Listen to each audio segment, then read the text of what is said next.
31 दिसंबर 2016 को एक नोटिफिकेशन जारी कराया राज्यपाल से कि नहीं अब ये जातियां निकाल दी जाएंगी। पहला एक गुरुकुल ऐसा है कि अयोध्या में जहाँ 2 कुल के लोग पढ़ते थे, एक रघुकुल एक निषाद राजकुल के। देश को आजाद कराया है। आजाद कराने वाली 578 जातियां ऐसी हैं पूरे देश में। सबसे अपील करता हूं कि उन 193 जातियों के सम्मान में जो पहला कमीशन बना था, जो है अंथा समन्वय criminal tribes act inquiry committee 1949-50, उसे लागू कराने का प्रयास किया जाएगा। जब मैं 7 जून 2015 को आंदोलन किया गोरखपुर में, मैं बहुत ज्ञापन देता रहा। आज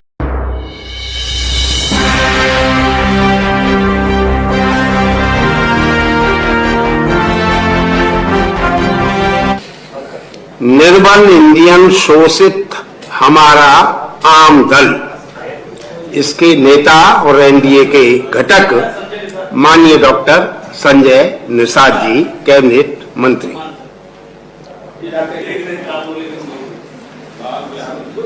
अध्यक्ष जी, अनुपूरक बजट के समर्थन में और इस प्रदेश की जो प्रगति है, पहले जैसे प्रदेश था और आज के प्रदेश में दोनों में अंतर है, प्लस हम लोग जिस समुदाय का प्रतिनिधित्व करते हैं उनको इस बजट में और पिछले बजट के पिछली सरकारों में कुछ चर्चा पर हम आपका ध्यान आकर्षित करना चाहते हैं। और जो अनुपूरक बजट आया उसका मैं सरकार का समर्थन भी करता हूँ अपनी पार्टी की तरफ से और अपने समाज की तरफ से। अध्यक्ष जी, कुछ बिंदु है क्योंकि हर बार आम बजट आता है, अनुपूरक बजट आता है, क्योंकि कहते हैं history the mother of politics, movement is the father of politics. इतिहास जो होती है राजनीति की माँ होती है, और आंदोलन चाहे वो सड़क पर आंदोलन हो, चाहे सड़क पर सदन में आंदोलन हो, चाहे वैचारिक आंदोलन हो, तो ऐसे में आंदोलनों से देश में घटनाएं घटी। और पहले भी संविधान था, राजा संविधान बनाते थे, उनके कारिंदा उनके मंत्री संविधान बनाते थे, तब की व्यवस्था थी। देश गुलाम हो गया, उनके भी संविधान से बहुत 750 वर्ष मुगलों के संविधान से चला, 350 वर्ष अंग्रेजों के एक्ट से चला। लेकिन जो संरक्षण, जो सम्मान और जो सुरक्षा और समृद्धि चाहिए भारत की, उसमें बहुत नुकसान हुआ। भारत सोने की चिड़िया थी, विश्व गुरु था, कहाँ चला गया। इतिहास गवाह है कि अभी हम लोग कुंभ मेले में गए थे, क्योंकि प्रयागराज से मेरा जुड़ा हुआ इतिहास रहा है कि त्रेता में कभी भगवान राम अयोध्या से जब वनगमन गए थे तो दुनिया में पहला एक गुरुकुल ऐसा है कि अयोध्या में जहाँ 2 कुल के लोग पढ़ते थे, एक रघुकुल एक निषाद राजकुल के। उनके 8 बाल सखा थे निषाद राज। और हमेशा याद किया जाता है कि त्रेता में किस तरीके से भगवान राम ने निषाद राज को गले लगाया था। अकेले गए थे, लेकिन उन्होंने सेना देकर रावण को खत्म किया था। ये दुनिया इतिहास जानती है। इस युग में उसी तरीके के निषाद राज के वंशज के बेटे डॉक्टर संजय, और एक इतिहास को मोदी योगी ने गले लगाया है, इसलिए मैं अपनी पार्टी की तरफ से समर्थन करता हूँ। कहा अध्यक्ष जी, अधिष्ठाता महोदय, कि संविधान सम्मान, सुरक्षा, संरक्षण और समृद्धि देता है। इसलिए मैं चाहता हूं कि अनुपूरक बजट के अवसर पर हम लोगों को इस तरीके से हमारे सुहेलदेव समाज पार्टी के नेता बोल रहे थे, एक प्रतिनिधि के रूप में, किसान, नौजवान, महिलाएं, पहले की सरकार और हमारी अभी सरकार में दोनों में अंतर है। विपक्ष का विरोध करना धर्म है, निश्चित रूप से अगर वो कमियों को उजागर नहीं करेंगे तो हम लोग उसको कैसे सही कर सकते हैं। लेकिन हम लोग पक्ष में रहते भी कुछ ऐसी चीजें मजबूरी होती है कि नहीं बोल पाते हैं, लेकिन आपके सामने उसको रखना लाजमी है, क्योंकि अभी हम लोगों को 4 दिन पहले संविधान मिला है, यहाँ भी मिलेगा, हमें लगता है दोनों सदनों में हमें संविधान मिलेगा। मैं सौभाग्यशाली हूँ कि मैं दोनों सदनों में आपके सहयोग से और मोदी योगी के सहयोग से कि लोकसभा और विधानसभा में हमें बोलने का अवसर मिलता है। लेकिन बहुत प्रमुख मुद्दा यह है कि मुगलों ने आक्रमण कर भारतीय संस्कृति को नष्ट किया ही था, मेरा सम्मान टूटा था, उसे फिर से बनाने में हम लोग जैसे लोग, वर्तमान के जो भी व्यवस्थापक हैं, चाहे पक्ष हो विपक्ष हो, उस संस्कृति को फिर से उजागर करके फिर से भारतीय क्योंकि कोई भी इतिहास जो होती है विरासत होती है, विरासत पूंजी होती है, पूंजी भविष्य होता है, वो देश की एक अस्मिता का सवाल होता है, उसमें सबका सहयोग है। मैं कुंभ के मेले में, चूंकि वो भगवान राम के आत्मा निषाद राज की 56 फुट की मूर्ति अभी मोदी जी ने उसका उद्घाटन किया है। मैं अपील करता हूं और पक्ष के लोग तो नहीं है, विपक्ष से भी न्योता देता हूं कि कम से कम प्रयागराज आए और निषाद राज के उस किले का भी दर्शन करें और उसको भी कम से कम विपक्ष के लोग भी जाएं। और क्योंकि वहाँ किसी भी एक जाति धर्म के लिए नहीं है, वो इस भारत के लिए है। मैं भाई न्योता देने का हमें जिम्मेदारी भी है, पता नहीं ये लोग देंगे नहीं देंगे, लेकिन हम तो दे ही रहे हैं। वहाँ का कम से कम आए और दर्शन करें, वो भव्य किला है। क्योंकि 70 साल देश तो आजाद हुआ था, 1977 में किला खुदाई हुआ था और 77 में किला खुदाई होकर जंगल हो गया और जंगल में वो किला पड़ा हुआ था। और जब हमें अवसर मिला देखने को 13 जनवरी 2013 को, तो उस किले की खुदाई पर गया जब, तो देखा कि वो उसकी दशा क्या है। उस जंगल को अपने हाथ से काटा, उसको मैंने दस्तावेज इकट्ठा किया, मैंने माननीय मुख्यमंत्री को दिया। योगी जी को धन्यवाद दूंगा कि हजारों करोड़ रुपया देकर उस निषाद राज के किले को जंगल से मंगल भी किया, पर्यटक स्थल घोषित किया और आज चल रहा। वहाँ हजारों सैकड़ों लाशें वहाँ रहती है नदी के किनारे। जब रात में पहुंचा 11 बजे तो पूछा भाई क्या मामला है, तो हुआ कि भाई यहीं से भगवान राम पार किए थे, इसे स्वर्ग भूमि कहते हैं, इसीलिए माता पिता को इसलिए लाए हैं कि वहाँ स्वर्ग के रास्ते गए। तो मैं इतने कहूंगा कि उस किले पर कि बहुत कुछ हो चुका है, लेकिन वो जो श्मशान घाट है उसके लिए मैं चाहता हूँ कि चिट्ठी तो लिखा हूँ, लेकिन वहाँ अगर मरने के बाद मृत आत्मा की पूर्ति के लिए 4 प्रकार के लोग जाते हैं वहाँ। एक तो निषाद राज के उस किले पर भगवान राम के उस इतिहास को, मैत्री को देखने जाते हैं। कभी त्रेता में उस गंगा को साफ करने के लिए वहाँ बावली है, वो गंगा फिल्टर करके फिर गंगा में पानी छोड़ देते थे, उसे देखने जाते हैं। तीसरा, जहाँ से राम उस वैभवशाली इतिहास को लगभग 3 किलोमीटर में किला है, इस उपेक्षित समुदाय जो मछुआ समुदाय है, जिसमें मछुआरों के राजा नहीं सबके राजा थे, और इसको किस ध्येय से, किस अपमानित दृष्टिकोण से देखा जाता था, आज कम से कम सम्मान के दृष्टिकोण से देखा जाए, इसके लिए उस किले को भव्य बनाना आवश्यक है। तो राम मंदिर जिस तरीके से बना है, हमें उम्मीद है कि निषाद राज का किला भी हमारी सरकार उसको भी बनाने का प्रयास करेगी। इस बजट में धीरे धीरे जिस तरीके से आ रहा है उसको लाएगी। इतने कहना था कि मुगलों के आक्रमण से तो हमारी संस्कृति नष्ट हो गई थी, सभी स्रोतों पर अंग्रेजों ने कब्जा कर लिया था, बहुत लड़ाइयां लड़ी हैं, देश को आजाद कराया है। आजाद कराने वाली 578 जातियां ऐसी हैं पूरे देश में। 193 जातियां उत्तर प्रदेश में निवास करती हैं। वो पाइपलाइन में है, रोड साइड पे है, ये उच्च सदन है, यहीं से आवाज होता है, कानून बनता है। पक्ष विपक्ष दोनों के, उनकी भी सरकारें रही है, उस समय भी आंदोलन करता रहा। अंतर था, सब सड़क पर आंदोलन करता था, अब सड़क पर सदन में आके आवाज बन गया है। 193 जातियां जो रोड पर हैं, जिनकी वजह से देश में संविधान बना है, उसके तरफ भी होना चाहिए कि जो डिनोटिफाइड ट्राइब्स हैं, 31 अगस्त 1952 को वो काला कानून हटा था, जो 12 अक्टूबर 1871 का, जिसमें क्रिमिनल कास्ट घोषित करके उत्तर प्रदेश के 193 जातियों को उजाड़ा था। आज वो रोड पर है, पाइपलाइन में, सड़कों पर है, जिनकी लड़ाई की वजह से संविधान बना। आज सदन है, विधानसभा, विधान परिषद है, उनकी लड़ाई, उनके खून के कर्जे के रूप में हम लोग उनको आज यहाँ खड़े हैं, बैठे हैं।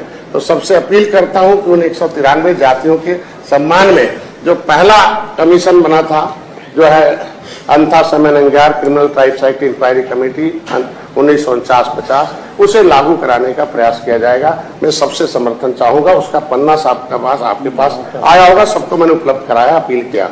उसमें मैं इतने कहूंगा कि जो सेकेंड इंडिया एक्ट बना 1935 में, 31 में तो जनगणना हुई थी, जिस जनगणना की बात विपक्ष के लोग उठाते हैं कि जनगणना होनी चाहिए, इनकी सरकार थी उस समय जब मैं आंदोलन शुरू किया था। उस समय मैंने इतना कहा था, जनगणना भारत सरकार के प्रेसिडेंशियल ऑर्डर के अनुसार होता है। उन्होंने एक सेंसस मैनुअल 1961 जारी की है कि कौन सी जाति कहाँ गिनी जाएगी। अगर आगे जाति गिनवाना है तो फिर से प्रेसिडेंट से ऑर्डर कराना पड़ेगा और वो प्रधानमंत्री को सदन में लाना पड़ेगा। तो सदन से जिस प्रेसिडेंशियल ऑर्डर के अनुसार सेंसस मैनुअल 1961 के आधार पर जनगणना हुई थी, उसमें 66 समूह उत्तर प्रदेश की अनुसूचित जातियां गिनी गई थी, जिसमें 51 नंबर पर निषाद मछुआर है, केवट मल्लाह के रूप में गिने गए थे। 1951 में गणना नहीं हुई थी क्योंकि सरकार नहीं थी। 1931-41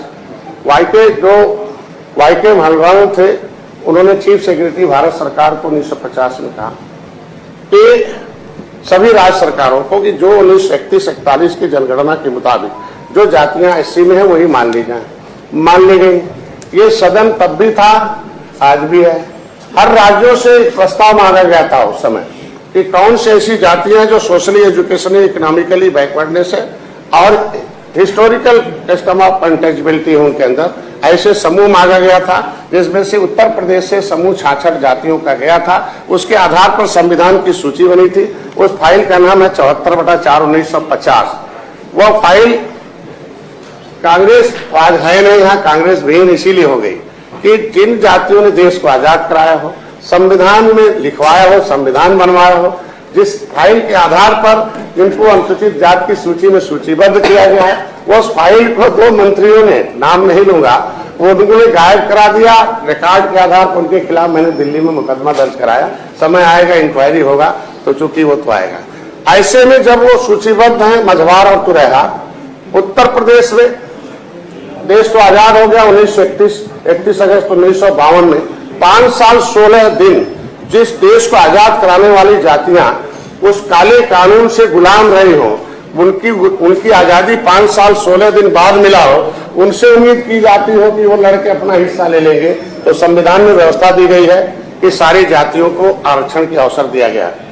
संविधान 8 अगस्त 1950 को एक गजट पारित होता है जो अनुसूचित जाति, अनुसूचित जनजाति का भारत सरकार।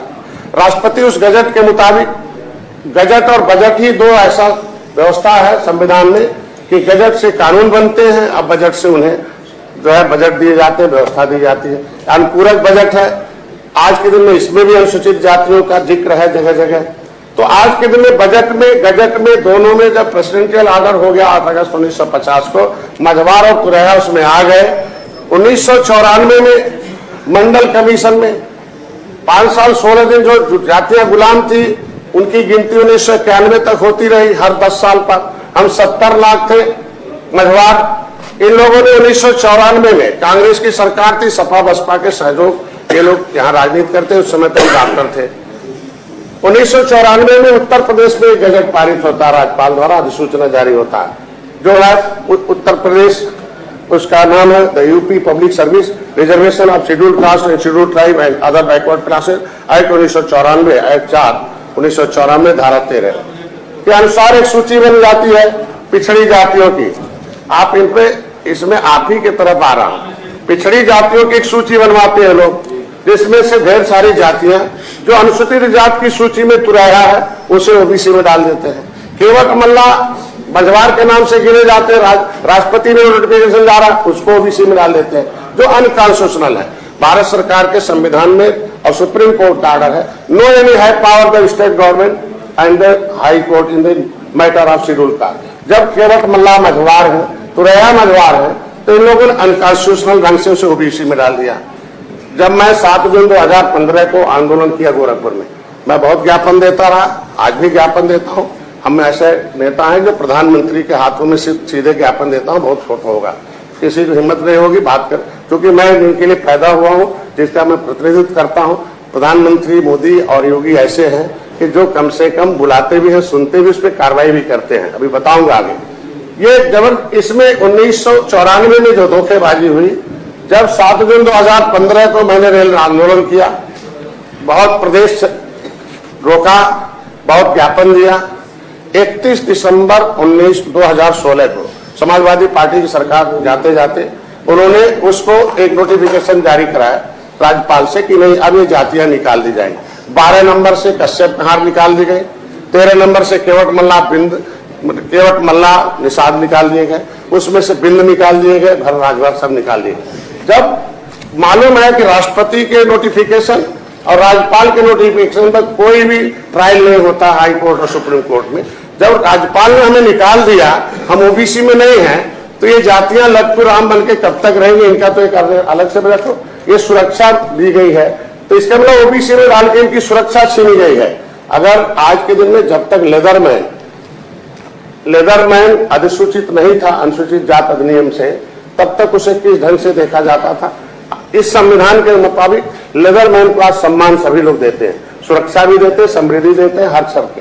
उसी तरीके से अनुसूचित जातियां हैं, एक मझवार कुरैया, तो मझवार कुरैया की अनुसूचित जातियों को इस सदन से मैं संरक्षण चाहता हूं कि कम से कम उनका आज के दिन में जो अनुसूचित जाति प्रमाण पत्र है वो मझवार और कुरैया के नाम से मिलना चाहिए।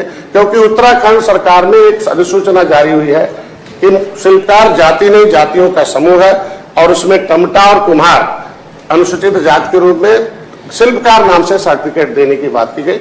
मैं सदन से संरक्षण चाहता हूं कि कम से कम इनका जो ये लोग ओबीसी से निकाल भी दिए, ये डालते थे, बहुजन समाज पार्टी स्टे लेती थी, 30 साल तक यही चलता था। इन जातियों के साथ अन्याय इतना हुआ है, इनकी सुरक्षा, नौकरी सुरक्षित थी, शिक्षा सुरक्षित थी, सम्मान सुरक्षित थी।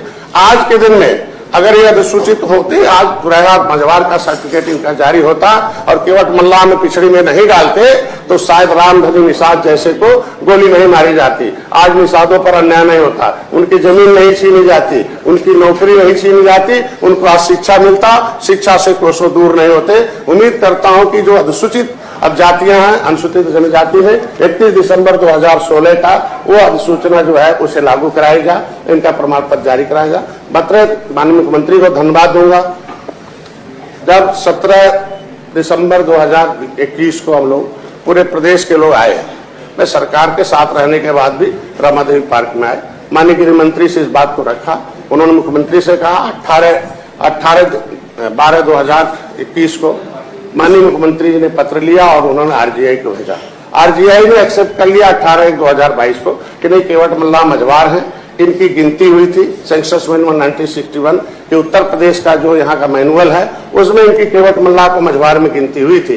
जब हमारी एक बार गिनती अनुसूचित जाति में हो चुकी है तो ना सामान्य तो है नहीं, तो जो आने वाली गिनती होने वाली है उत्तर प्रदेश में, उसमें गिनती 1950 से 51-61 से हमेशा अनुसूचित जाति होती रही है, सामान्य और पिछड़ों की नहीं होती रही है। तो मेरा नाम पिछड़ी से राज्यपाल ने निकाल रखा है, एससी में पहले से हम हैं, तो मेरी गिनती अनुसूचित में होनी चाहिए, ये मेरा मांग है। और बजट जो हो आगे वो अनुसूचित जाति में इन 9% जो 27% गलती से हो गया, गलती स्वीकार किया 1994 का, उसको जो अनुसूचित जाति की पिछड़ी जाति से निकाल दिया, कह दिया प्रसूपकार है, तो 27% का जो आरक्षण है उसमें 9% आसपास अति पिछड़ी जातियों का जो है वो 9% काटकर ये ओबीसी का काटकर एससी में जोड़ दिया जाए, तो एससी के लोग भी हमारा कोई विरोध नहीं करेंगे और इनका हक भी नहीं बनता है, क्योंकि उस पर से राज्यपाल ने निकाल दिया है। ये अब विपक्ष को चाहिए कि ये कहाँ हमें रखते हैं। बाहर कहते हैं कि आप पीडीए हो और अंदर क्या कहते हैं, संविधान में क्या दिलाते हैं, ये इनके ऊपर है। मैं उम्मीद रखता हूं कि जनगणना में हमारा अनुसूचित में गिनती कराने की बात करें। हम तो पहले से जनगणना की मांग करते रहे हैं। उम्मीद रखता हूं कि 18 कहना पड़ेगा उन्हें, क्योंकि उन्होंने सरकार ने लिख कर दिया है, उन्हीं की बात मैं बोल रहा हूं। क्योंकि ये लोग, मैं उम्मीद रखता हूं कि आज के दिन में ये हमारी मुख्यमंत्री ने पत्र जो लिखा आरजीआई को, आरजीआई ने लिख के दे दिया कि नहीं, केवट मल्लाह मझवार अनुसूचित जाति के हकदार हैं, और सर्टिफाइड करके उन्होंने सामाजिक न्याय मंत्रालय को भेज दिया। तो अब इनको संरक्षण देना सदन का काम है। उम्मीद रखता हूं कि ये उत्तर अभी जो हमारे संविधान में मिला हुआ हक है उसको दिलाने का आप महोदय आपके माध्यम से काम होना चाहिए। उत्तराखंड के हिसाब से यहाँ भी एक शासनादेश जारी हो जाए और ये संरक्षित हो जाए, इनको सुरक्षा मिल जाए, इनको जो है शिक्षा मिल जाए, इन्हें रोजगार मिल जाए। और इन जातियों को भगवान राम को पार उतारने वाले हैं, इन्होंने सपा को भी जितवाया, बसपा को जितवाया, कांग्रेस ने जितवाया, कभी किसी ने सम्मान का दृष्टिकोण नहीं दिया। 37 वर्ष तक वो किला पड़ा रहा, 1 रुपए का बजट सपा बसपा कांग्रेस ने नहीं दिया। अगर हजारों करोड़ का रुपया बजट अगर दिया निषाद राज के किले पर, तो मेरी सरकार ने दिया है। तो अगर हमारा सम्मान, ऐतिहासिक सम्मान भारतीय जनता पार्टी कर रही है, तो संवैधानिक सुरक्षा हमारा प्रोवाइड कराने की जिम्मेदारी बनती है। विपक्ष के लोगों से उम्मीद रखता हूं कि इस मामले पर हमारा साथ देंगे, क्योंकि इन लोगों ने 30 सालों तक मामला मेरा था एक्सप्लेनेशन का, परिभाषित कराने का, इंक्लूजन करा करके हम शामिल करेंगे। अंत में हाई कोर्ट को कहना पड़ा कि भाई इन गलती क्या करते थे, भाई केवट मल्लाह के नाम से अनुसूचित जात का कहते थे हम जारी करा देंगे, इनको कहना चाहिए था केवट मल्लाह को मझवार के नाम। तो लेदरमैन के सारी उपजातियों को मिलता है, वाशरमैन के सारी उपजातियों को मिलता है, तो फिशरमैन की सारी उपजातियों को मिलने का प्रावधान भारत सरकार में है। अब दो तरह के गजट थे, पहले दिल्ली के गजट में हम सुरक्षित थे, उत्तर प्रदेश के गजट में हम ओबीसी थे, फिर से गजट हो गया अधिसूचना 31 दिसंबर 2016 का कि हम ओबीसी में नहीं है। तो कंप्यूटर से अनुसूचित जात आयोग के लिस्ट से हर जगहों से ये ओबीसी की लिस्ट से काट दिया जाए और 9% ओबीसी का जो कोटा बनता है उसमें से काट कर अनुसूचित जात के कोटे में डाल दिया जाए, जैसे मध्य प्रदेश में, छत्तीसगढ़ में हम कहते हैं कि उसमें कर दिया जाए। हम कहते हैं कि हमारा तब हम लोकसभा भी जीत जाएंगे आसानी से, मेरे लोग प्रतिनिधित्व बन के आ जाएंगे, हम विधानसभा में भी जाएंगे, हम कहीं भी आराम से ये लोग हर क्षेत्रों में प्रतिनिधित्व पाएंगे। ये उम्मीद रखता हूं इस सम्मान के साथ कि देश को आजाद कराने वाली जातियां हैं, भगवान राम को पार उतारने वाली जातियां हैं और सभी पार्टियों को सत्ता में पहुंचाने वाली 18% आबादी है। जब तक सपा बसपा कांग्रेस का बटन दबा रहे थे तब तक ये हीरो थे और हमारे लोगों ने इनकी बटन छूना बंद कर दिया। अब देखो पार्टियां जीरो हो गई है, भारतीय जनता पार्टी को बटन दबा रहे हैं, इसलिए भारतीय जनता पार्टी के सभी सदस्यों की जिम्मेदारी बनती है। तो सही बात में बताना पड़ेगा, उसे स्वीकार करना पड़ेगा, आपको स्वीकार गलतियां स्वीकार करिए। 1994 में हमारा नाम गलती से ओबीसी में डाला गया था, मैं आंदोलन किया, रेल रोका, प्रदेश रोका, तब आपने 31 दिसंबर 2016 को ओबीसी से निकाला। अगर गलत नहीं था तो क्यों निकाला आपने? तटस्थ रहते भाई मैं सही हूं, अगर सही था तभी निकाला, इसलिए गलती आपने किया है तो स्वीकार करना पड़ेगा। आगे मैं चाहता हूं कि गलती भारतीय जनता पार्टी की तरफ से न हो, पहल हमारी सरकार कर रही है, जल्दी से करा के इसे पूरा किया जाए। हम 14 राज्यों में अनुसूचित जाति की सूची में है। अगर दिल्ली में जमुना उस पार अनुसूचित जात में सुरक्षित है, अगर दिल्ली से रामचरित्र निषाद आकर मछली शहर अनुसूचित जात सीट से सांसद बन सकते हैं, तो उत्तर प्रदेश के निषाद राज के वंशजों को भी सीट से लड़कर लोकसभा विधानसभा जाने का हक है। हम उम्मीद रखते हैं कि आपको सदन से मिलेगा।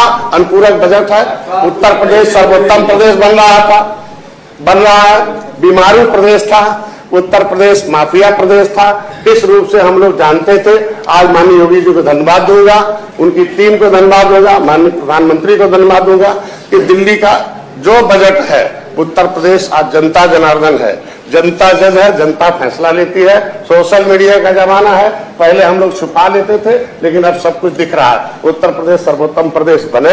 अनुपूरक बजट इसीलिए लाया जाता है कि हम पूरा काम करें। जनता का सरकार, जनता के द्वार, जनता का पैसा है, जनता के लिए खर्च करना है। विपक्ष को समर्थन करना चाहिए कि कम से कम जनता का पैसा जनता के लिए खर्च कर रहे हैं और उनपे उसी सड़कों पर भी चलेंगे, उसी पुल पर भी चलेंगे, उसी अस्पताल में इलाज सभी लोग कराएंगे, उसी इंफ्रास्ट्रक्चर का लाभ सभी लोग लेंगे। इसलिए अनुपूरक बजट का समर्थन सभी लोगों को करना चाहिए और उत्तर प्रदेश को सर्वोत्तम प्रदेश बनाने में योगदान देना चाहिए। धन्यवाद माननीय डॉक्टर संजय निषाद जी।